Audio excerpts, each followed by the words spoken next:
You had 9 years ago said the Congress is a family-owned enterprise.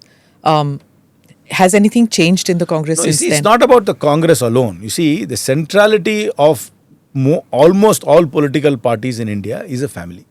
That is because the family, the cadre seem to have a emotional bond with the family. So I have never seen leadership move from family to non-family in any political party. So this is an unfair taint only on the Congress party. We can start from the national conference there, go all the way to the DMK, the PMK, the TDP, Naveen's party, Biju Janata Dal, TMC. So this is a South Asian thing. What has happened in Bangladesh? Who's become Prime Minister today?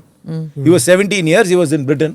He came only because his mother was ailing. Khalida Zia's Rahman, I think. Khalida Zia's son. Yes. He's 60 years old. He left when he's 17 years. He's not come to the country. Yeah. He comes back here, has a landslide victory. What is he? It is family. His family is the centrality of that party. So it's not a negative not aspect. at all. Nobody. It's a fact of life. It is the uppity class. It's a good talking point for the uppity class in drawing rooms, but it has no meaning on the ground. But you can see it with the elections in India, sir. Not at all. Which party has been punished? How do you explain PM Modi's popularity there? That is different. That is about Hindutva. He is not winning because Congress is the centrality of the Congress party is a family. He is winning because that Hindutva agenda overrides everything else in the Hindi heartland.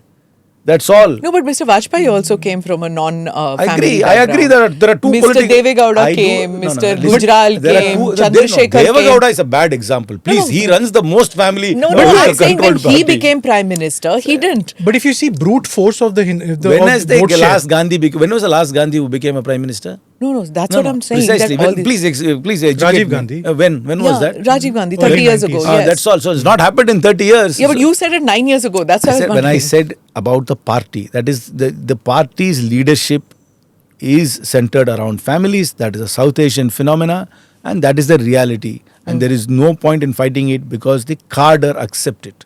The cadre accepted in DMK, the cadre accepted in TDP, the cadre accepted in National Conference, the cadre accepted in Akali Dal, the cadre accepted in Congress. The Congress is not the only party. So to constantly put this bar against only the Congress is patently unfair. Is it possible at all to have a political party which does not talk about caste, about religion? Is it possible at all in India? Because you did float the idea once. There is I think an urban middle class political formation is possible. AAP tried it to some extent. AAP tried it, but then they immediately set up candidates all over the place. They even put a candidate in Shivaganga. There were 7 people with the topi and a broom running around. I thought they were Wendy the ghost.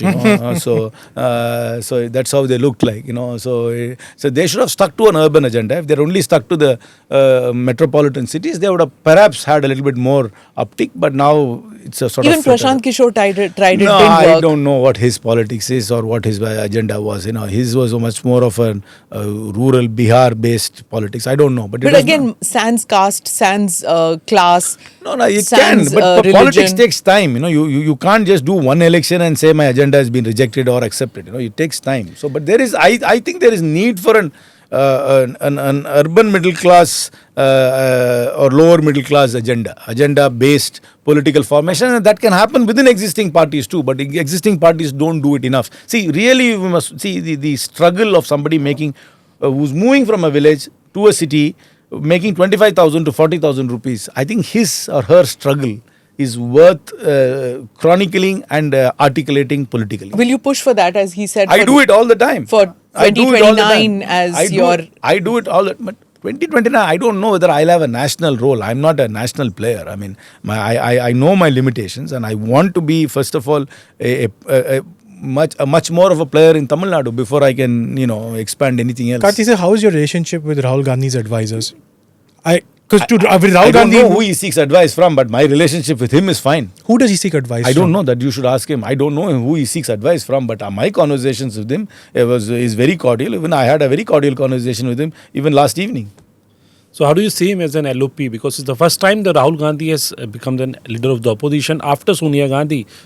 Yeah, he's obvious. If the BJP is stifling him, then obviously he's got something right. The BJP, obviously takes him seriously. Otherwise, why should they stifle him? And how do you see the presence of Priyanka Gandhi? It's good. I wish she speaks up more, travels more, meets more party people across the country, because there is a lot of goodwill for her. I wish to see her more in other parts of India, but she's just become an MP. Maybe she's finding her feet around, but there is a lot of goodwill for her in lots of parts, and India generally likes women leaders. Okay, so we have a couple of snap reactions that we want from you. What do you have to say about Annadurai?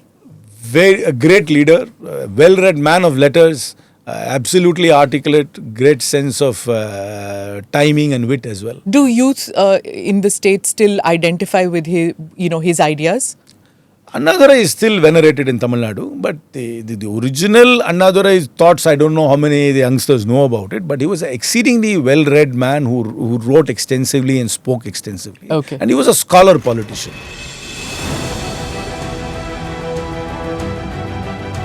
Namaste, Jai Hind. You're watching ANI podcast with Smita Prakash.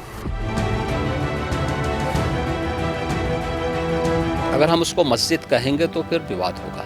The issue is टूटा है क्या भारत? 400 पार का मतलब ये है कि संविधान खतरे में है. क्या हम लोग ये निर्देश देते हैं कि फला को गिरफ्तार करके जेल डाल दो? वही तो कह रहे हैं सब. ये बेबुनियाद निराधार आरोप. सच्चा सुनना चाहो देखो स्मिता प्रकाश ANI.